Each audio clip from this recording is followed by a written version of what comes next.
Ever wonder why some relationships feel like smooth sailing while others are just a constant storm? Yeah. Welcome to the Deep Dive. Today, we're going to unpack a really fascinating science that can shed light on exactly that. Adult attachment styles. Think of this as gaining a real understanding of the hidden forces, that shape how we connect with others romantically. Right. Our source for this journey is the great book Attached by Amir Levine and Rachel Heller. It takes years of research and kind of boils it down into practical wisdom. For all of us, really. It's pretty remarkable how this field helps us decode such personal experiences. And for you listening, whether you're maybe dating or you're in a long-term thing or even just navigating being on your own for a bit, Yeah. attachment theory offers this, fresh lens to view your feelings, your behaviors. Absolutely. The book kicks off highlighting those common frustrations so many of us feel, right? The uncertainty, maybe feeling overwhelmed by a partner, or that pang of loneliness even in a relationship. Oh, I definitely felt that. So our mission today really is to give you a shortcut to understanding the core ideas here. Exactly. We're diving deep into the different adult attachment styles, exploring how they play out. Now, you might have heard it's all about your childhood, how you were raised.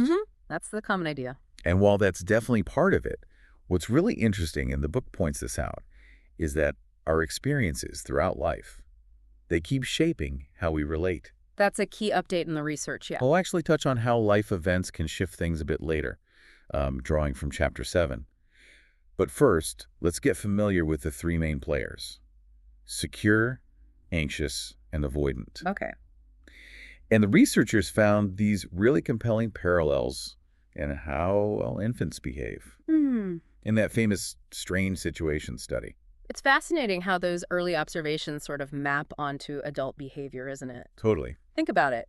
Anxious babies got really upset when the caregiver left and then kind of struggled to be comforted when they came back. Almost ambivalent, unsure. Secure babies, also distressed but easily soothed on reunion, then back to exploring.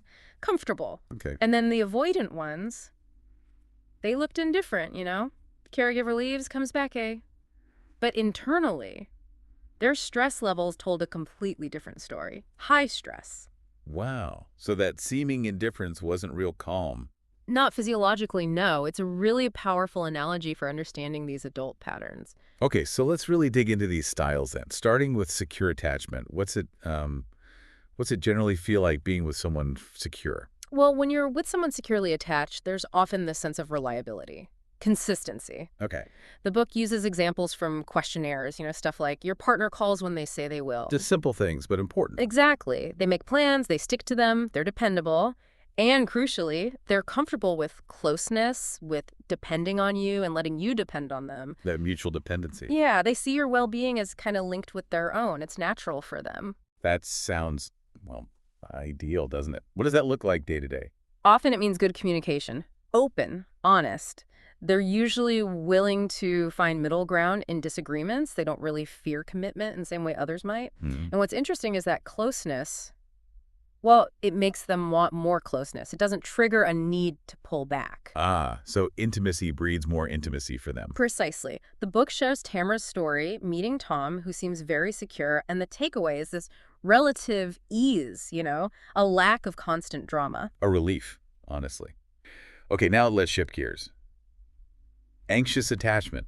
This might ring a bell if you've ever found yourself overthinking text or constantly worrying where things stand. It often does, yeah. People with an anxious style, they have this deep craving for intimacy, for closeness. Right. But, and this is the key bit, they're also highly sensitive to any sign, real or perceived, that the relationship might be threatened. Like hypervigilant.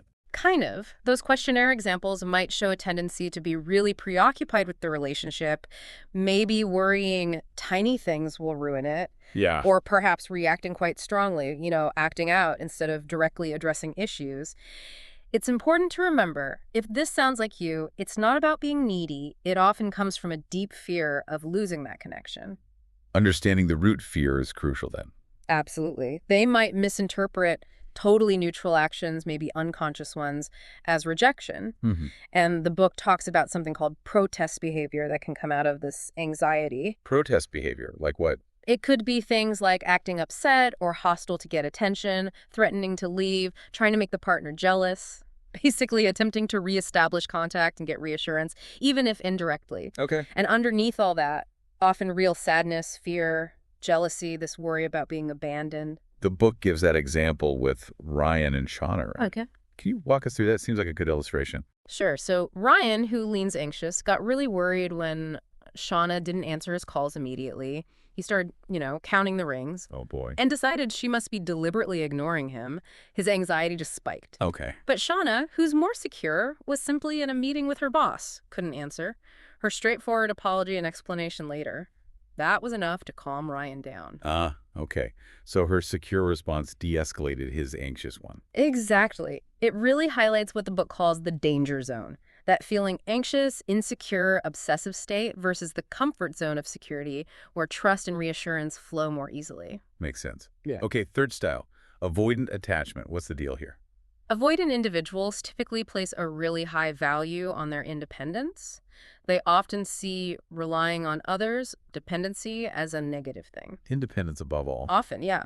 Questionnaires might pick up things like sending mixed signals, really prioritizing freedom, maybe struggling to articulate what's actually bothering them. And when a relationship starts to get very close, very intimate, they tend to create distance. Why? Is it that they don't care? Not necessarily. It's more that the closeness itself can feel suffocating, like they're losing their sense of self or autonomy. So closeness triggers a need for space.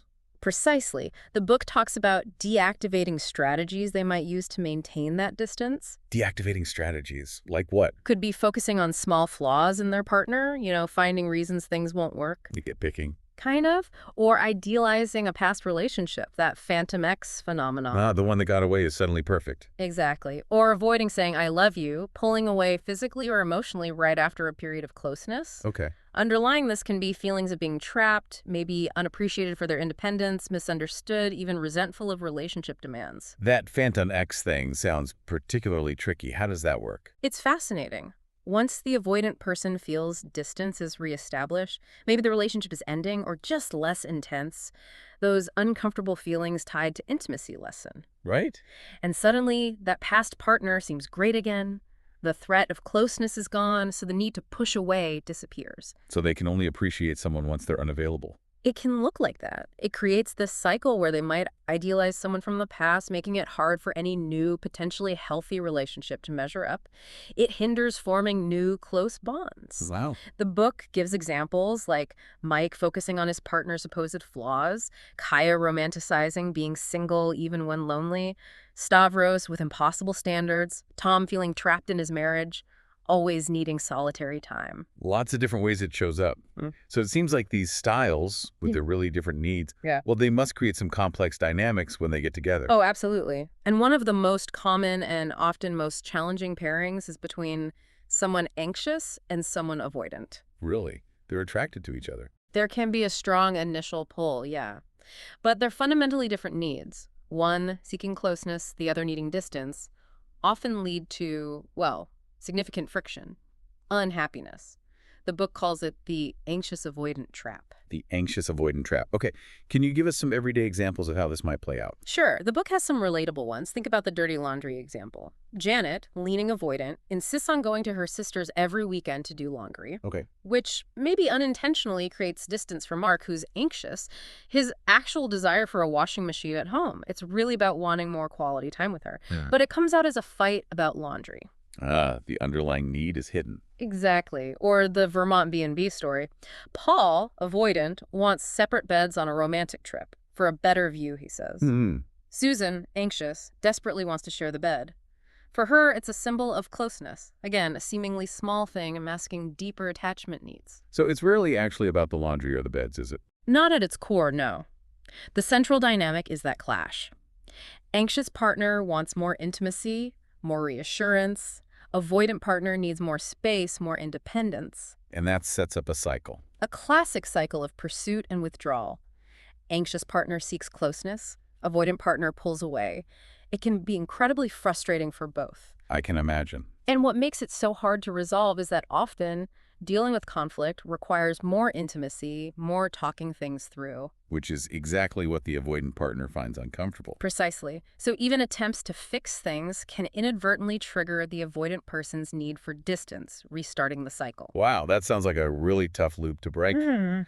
But the book offers some hope, doesn't it? It says these styles aren't necessarily set in stone. Absolutely. That's a crucial message. The book stresses that while styles tend to be stable, they are also plastic. They can change, Plastic, okay. especially through positive relationship experiences.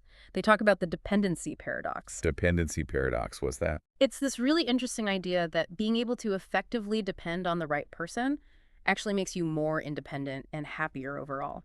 How does that work? Think back to the strange situation with the babies. The child who felt secure with their caregiver nearby.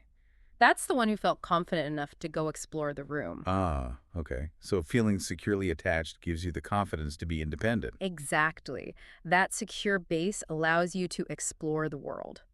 The book also mentions security priming. Priming, like getting yourself into a secure mindset. Kind of. Consciously recalling positive experiences with secure people in your life, friends, family, maybe even a therapist. Or even drawing inspiration from secure role models. So focusing on positive connections. Yes, and interestingly, even pets. Suzanne Phillips' work on how pets can provide a sense of secure attachment is mentioned. That constant, non-judgmental presence. Ah, that's great. My dog is definitely a secure base. It makes sense. Okay, so if someone listening recognizes some of these insecure patterns in themselves, what are the first steps towards more security? Well, the first really crucial step is self-awareness. Identifying your own style. And if you're in a relationship, trying to understand your partner's style too. Knowing where you stand. Right. The book has questionnaires that are really helpful for this self-assessment and for just observing patterns. Okay. Once you have that understanding, the next vital tool is effective communication. Right. Seems obvious, but maybe not easy. Not always, especially if you're not secure. Secure folks tend to do it more naturally, but it's a skill that can absolutely be learned, and it's essential for bridging the gap in insecure relationships. And the book mentions two main goals for this kind of communication. Yes. First, it helps you choose better partners by learning to state your needs clearly and seeing how someone responds. You get a preview of how they'll handle things long term. Exactly. You see if they're capable and willing to meet those needs. The second goal is that by communicating effectively yourself, you actually model positive interaction within the relationship. You set the tone. You do. You show how it's done. So what are the key principles? Like, what does effective communication actually involve here? Well, Chapter 11 goes deep, but the core is expressing your feelings and needs directly, honestly, without blame, without accusation. Okay, direct and non-blaming. And being genuinely open to listening to and understanding your partner's side, creating that safe space for real dialogue. But the book also points out this is tough for anxious or avoidant types, right? Definitely. For someone anxious, there's often that fear of the partner's reaction, fear of abandonment, maybe, so they might avoid being direct, or when they finally speak up, it comes out accusatory. Triggered. And someone avoidant might struggle even to identify their own needs, let alone express them. They might prefer to withdraw, shut down, change the subject. Right. The book uses that example of Greg and Manif's 4th of July plans. It shows how clear communication gets needs met, whereas hinting and assuming just leads to frustration. Yeah, assuming is dangerous. Yeah, totally. And ultimately, the book stresses that how a partner responds to your attempts at effective communication, that tells you a huge amount about their capacity to be the partner you need. It's a real test then, a valuable indicator. Yeah. Okay, what about conflict? Arguments happen. The book talks about handling that securely too. Yes, and it really challenges that myth that happy couples never fight. That's just not true. Phew. Good to know. The real difference isn't if you fight, but how you fight. The book lays out 5 key principles secure people tend to follow when conflict arises, using various couple examples. Okay, 5 secure principles for arguments. What are some highlights? Well, one big one is keeping the focus on the specific issue, not letting it spiral into personal attacks or, dredging up everything from the past 6 months. Stick to the topic. Yeah. Another is expressing your underlying fears or anxieties related to the conflict. Not just the surface complaint, but what you're actually worried about. Vulnerability then. Secure folks also tend to avoid jumping to blame. They operate from a basic trust that their partner cares, even during a disagreement. Assuming good intentions, kind of. Kinda, yeah. Trusting the connection. And of course, clearly communicating your needs during the conflict is vital. Okay. The book contrasts this with how insecure individuals often get really centered on their own hurt, their own needs during a fight. They can lose sight of their partner's perspective. It becomes all about me and my pain. Right. Those examples like Jackie and Paul arguing about his kids, Daria upset about her boyfriend's cruise, John and Ruth being tired, they all show these different ways of engaging, secure versus insecure. It really drives home how the process of disagreeing matters so much. Absolutely. How you navigate conflict can either build connection or really erode it. And, understanding this whole attachment framework offers such valuable insight into these often baffling relationship dynamics. It really does. The book even reflects on how deep some cultural beliefs about romance run, like their own reactions watching some old romantic movie. Oh, you mean the one where the guy just relentlessly pursues the woman who's clearly not interested at first? Exactly. And the book points out once you have this attachment lens, you see it differently. Maybe it's not epic romance. Maybe it's an anxious person relentlessly pursuing an avoidant one who keeps trying to create distance. Hmm. Changes the whole story. It really can. Recognizing these patterns in stories in our own lives, it demystifies so much behavior. And the core message the book leaves you with is powerful. Everyone deserves a secure bond, a relationship where your partner is that dependable, secure base, that emotional haven. That's a really hopeful and, frankly, necessary message. So for everyone listening, what's maybe one key takeaway or thought to reflect on after all this? Just take a moment, maybe later today or this week, and consider how these ideas might reframe some of your own relationships, past or present. Mm-hmm. Think about which style resonates most with you. Maybe start noticing the patterns in people around you. It can be a real eye-opener for understanding your own needs and the needs of people you care about. Thank you so much for taking this deep dive into the science of adult attachment with us today. We've really, only scratched the surface of what's in this fantastic book. It's been a pleasure, and just to quickly recap the big points, we explored those three main styles: secure, anxious, and avoidant. Right. We looked at the dynamics of that often tricky anxious-avoidant trap Mm-hmm. and really highlighted the power of effective communication and handling conflict in a secure way. So we definitely encourage you to think about which style feels most familiar and how these insights might apply in your own life. Maybe even mull over that final thought we shared, perhaps chat about it with a friend or your partner. And if this has piqued your interest, we absolutely recommend grabbing the book Attached by Amir Levine and Rachel Heller. It goes into so much more detail and offers really practical tools. Definitely worth a read. Thanks again for tuning in to the Deep Dive. We look forward to our next exploration together.